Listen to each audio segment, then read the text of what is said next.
ऐसा दृढ़ निश्चय करो कि चाहे कितना सुंदर पदार्थ हो, चाहे कितना सुंदर रूप हो, चाहे कितनी महिमा हो, प्रभु के रूप, प्रभु के नाम, प्रभु की लीला धाम, ये अविनाशी, ये विनाशी, ये कितने दिन टिकेगा। वो धनुर्दास जी का चरित्र आता है, वो अपने पत्नी के रूप में बड़े आसक्त थे। ब्रह्मा जी ऐसी रचना किसी किसी के रूप की करते कि थोड़ा सा ऐसा आकर्षण होता है, लेकिन उन्हीं आंखों को जो संसार को देखती है। अगर आपकी भागवतिक महामहिम प्रियाजू की भावना करने वाली आंखें हैं तो सच्ची मानना जैसे मकान में आग लगा दे और खंडहर जैसा दिखाई देता है, या तो ऐसा पूरा विश्व दिखाई देगा और या तो उन्हीं की अंग कांति दिखाई देगी, दूसरा नहीं। कोई रूप ही नहीं। क्या रूप है, किसका रूप है, कहां रूप है वो?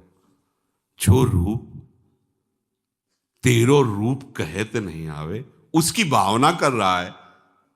ऐसा रूप कोट मनमथ लालजू का, उसको रूप को ये उधर दृष्टि नहीं, जागतिक दृष्टि है, तो उसमें थोड़ा सा आकर्षण उसको अपनी आसक्ति के कारण लगता है। वो इतने आसक्त थे कि पत्नी से नेत्र हटा ही नहीं सकते थे। जैसे सामान लानी बाजार से कुछ, तो धनुर्दास जी नहीं ला सकते थे, पत्नी को चलना पड़ेगा साथ। पूरी एकाग्रता समिटी हुई थी। तो जैसे धूप है तो रूप दर्शन हो और उसको कष्ट ना हो, ऐसे छाता लगा के बैग चलते थे उल्टा, पत्नी के रूप दे। तो बहुत से लोग उपहास करते, उनको कोई से फर्क नहीं था, वो बस ऐसे। आचार्य चरण से कुछ शिष्यों ने जाके कहा, हे प्रभु एक ऐसा स्त्रैण देखा, वो तो ऐसा, अच्छा इतना रूपाशक्त है, तब तो काम का आदमी है। नजदीक गए और कहा, भाई तुम इतने आसक्त हो, तो उनका ये रूप ही ऐसा, हमारी पत्नी का, हम इसके बिना जी नहीं सकते। बोले अगर इससे भी सुंदर रूप हो तो? बोले हो ही नहीं सकता, आसक्ति का विषय होता है, हो ही नहीं सकता। उन्होंने ऐसे स्पर्श होते या शुभों का नाश हुआ, और भगवान आचार्यों के अधीन होते हैं। वो जिसको चाहे उसी क्षण भगवत साक्षात्कार करा दे, बिना किसी भक्ति के अधिकार के भी।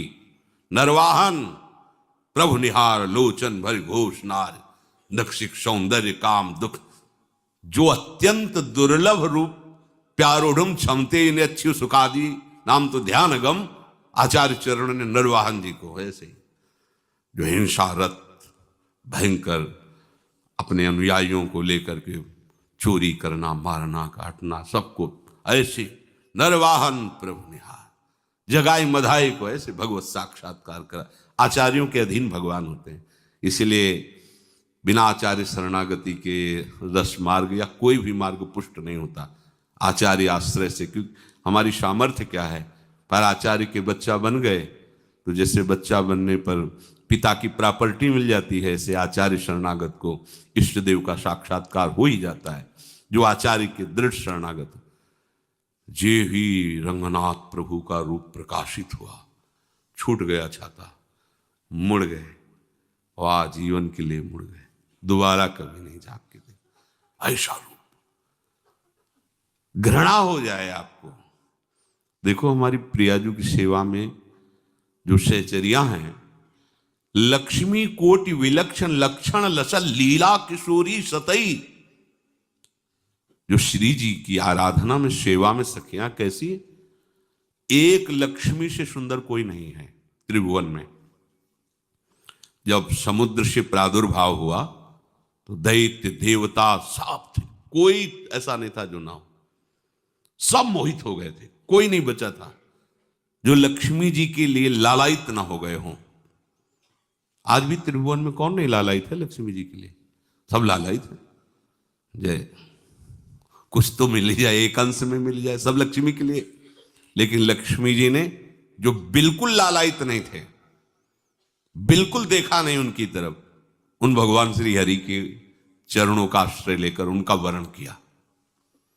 इतनी सुंदर लक्ष्मी जी, कोई नहीं बकाया था जो लक्ष्मी जी से आकर्षित न हो गया हो। और यहां क्या वर्णन, लक्ष्मी कोटि विलक्षण लसल लीला किशोरी सतई राधाध्यम ब्रज मंडले मधुरम राधा। हमारी स्वामिनी जी कैसी सखियों से सेवित हैं? एक सखी का सौंदर्य करोड़ लक्ष्मियों को आश्चर्यचकित कर दे, करोड़ लक्ष्मियों को मूर्छित कर दे। ऐसी सुंदर सखियां तो प्यारी जू कैसी होंगी? प्यारी जू जिनके लक्ष्मी जी चरण चापती रहती हैं, उन लाल जी को मूर्छित कर देती है, ऐसी प्यारी जू। अब कौन सा रूप भैया देखोगे? कौन सा रूप देखोगे? ये रूप देखो, ये वैभव। मन को समझाओ, यहां कोई रूप है? यहां कोई रूप वाले?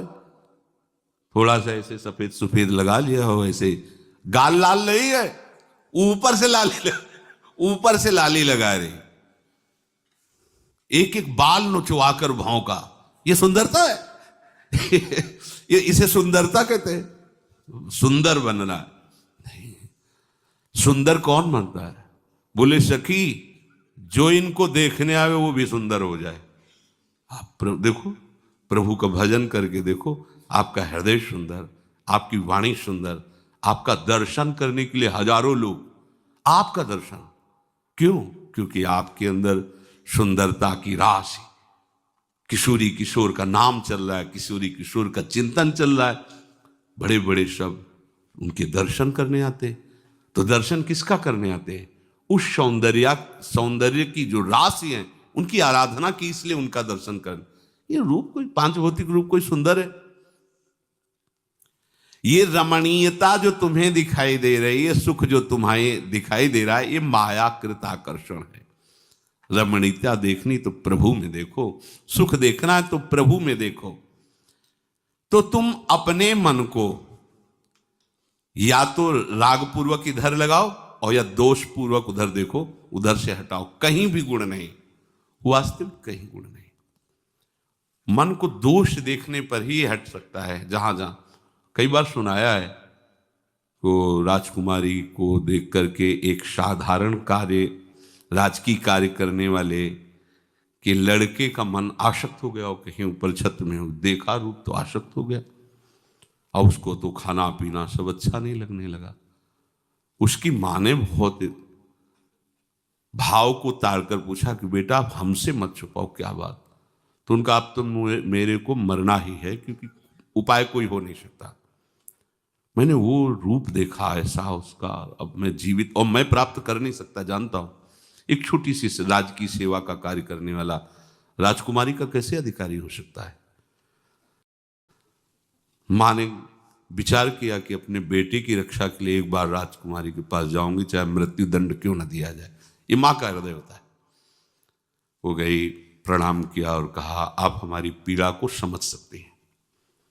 यद्यपि मुझे कहने में भय लग रहा, बिल्कुल अधिकार नहीं है, पर आप स्त्री हृदय आप भी हैं, तो आप समझ सकती माँ का हृदय कैसा हो। मेरा बेटा पता नहीं आपको कैसे देख लिया और आपके रूप पर आसक्त है। बहुत दिन से वो न खान पान ऐसे नहीं, कह रहा बस मुझे मरना है। तो सत्संगी थी, विवेकवान थे, उनका बिल्कुल घबराने की जरूरत नहीं। अपने बेटे से कह दो 8 दिन बाद हम मिलेंगे, खाओ पियो, महल लिवा लाना। जाकुश ने बताओ, तो राजी हो गया, खाने पीने लगा। ठीक, उसने 8 दिन आयुर्वेदाचार्य से औषधि ली, जिससे मल साफ हो, बार बार शौच, बार बार, और सोने के घड़े में भरवा के रखवा दिया 8 दिन का। उसी कमरे में उनके ढक्कन खुला रखा, पूरा कमरा बदबू से युक्त, गाल से। अब एक दिन में अगर 10-20 शौच हो जाए तो हालत बदल जाएगी। 8 दिन से बराबर लाओ लिया, जो एक कमरे में से बोले वो रूप कहाँ गया? बोले घड़े में भरा है इनमें, देखो इन घड़े में। मुझे एक क्षण भी आने टिकना, बिल्कुल नहीं देखना। मल से युक्त है ये निर्मल रूप थोड़ी है। निर्मल रूप प्रियालाल का चिदानंदम है, वो किसी पदार्थों के सेवन से थोड़ी है, वो आत्मस्वरूप सच्चिदानंद। यहां कौन सा ऐसा रूप है? कौन सा ऐसा पदार्थ है, कौन सी ऐसी वस्तु है? मन को विचार के द्वारा दोष पैदा करके या इधर राग पैदा करके प्रभु की तरफ हटाओ। दूसरी बात ये, नियम की बड़ी मार मन पे पड़ती है। मन को मारने के लिए नियम का बहुत पालन करना जरूरी है। आप अपनी दिनचर्या ऐसी बनाएं, या गुरुजनों से जो पास हुई दिनचर्या, आपके पास प्रातः काल से शयन काल तक 1 मिनट भी खाली नहीं होना चाहिए। ये आप देख लो, जो अभी तक चर्चा हुई वो पूरे संसार में दोष दृष्टि करके भोगों के प्रति या प्रभु पे महत्व बुद्धि करके छोड़ दो, राग छोड़ो। वास्तविक कहीं सुख नहीं है। आप लोग देख लीजिए, विवेक से देख लीजिए, अभी तक सब वही करते रहे हो जन्म जन्मांतर। अब हमको मन की ये जो बलवान वृत्ति है, प्रमथन स्वभाव वाली वृत्ति है, इस पर अंकुश करना है। कैसे करना है? प्रातः काल जगने से लेकर शयन तक 1 मिनट भी आपका खाली नहीं होना चाहिए, आपकी दिनचर्या में होना चाहिए। नियमित दिनचर्या बनवा लीजिए या बना लीजिए अपने बड़ों से, अपने पूज्यजनों से पास हमारी ये दिनचर्या, जीवन में उसका उल्लंघन नहीं होना चाहिए। ऐसी दिनचर्या नहीं, कागज वाली दिनचर्या नहीं, आपकी वास्तविक दिनचर्या जो है वही होनी चाहिए। जिस समय जो आदेश हुआ है कार्य का, आपको उसी समय वही कार्य करना है। इससे मन तुम्हारा मरेगा, मन के अनुसार। यहां क्या है कि रोज सुनते, आज नहीं सुनेंगे सत्संग, क्या है सुबह तक रोज वाणी पाठ में जाते, नहीं जाएंगे, 6 बजे तक सो रहे हैं, शाम के रात्रि तक, या जैसा, ये ठीक नहीं। चलो आज ऐसा कर ले, नहीं ठीक नहीं, जो नियम दिया गया वैसे ही चलो। अगर नियम से चलोगे तो उससे लाभ क्या मिलेगा? एक तो परमानंद की तरफ बढ़ रहे हो, दूसरी बात आपका मन मरेगा। मन नियम से मरता है।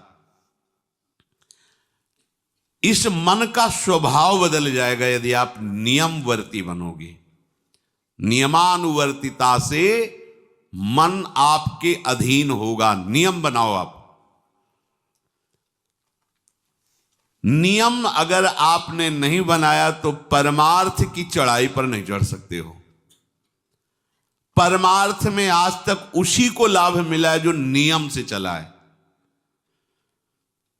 किसी ने पूछा किसी से कि क्या नियम है आपके, तो उनका हमारे संप्रदाय में तो नियम है ही नहीं। गजब की बात कह दी। यहां का जो नेम है वो प्रेम से शासित है। प्राण चले जाएं पर वो नेम छोड़ सकते हैं? देखो ना, मन क्रम वचन त्रिशुद्ध सकल मत, नेम नहीं है।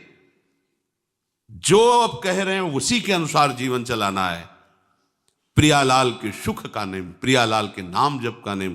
प्रियाल हमारे यहाँ कोई नियम है नहीं, मतलब खाओ पियो पड़े रहो केवल ऐसे।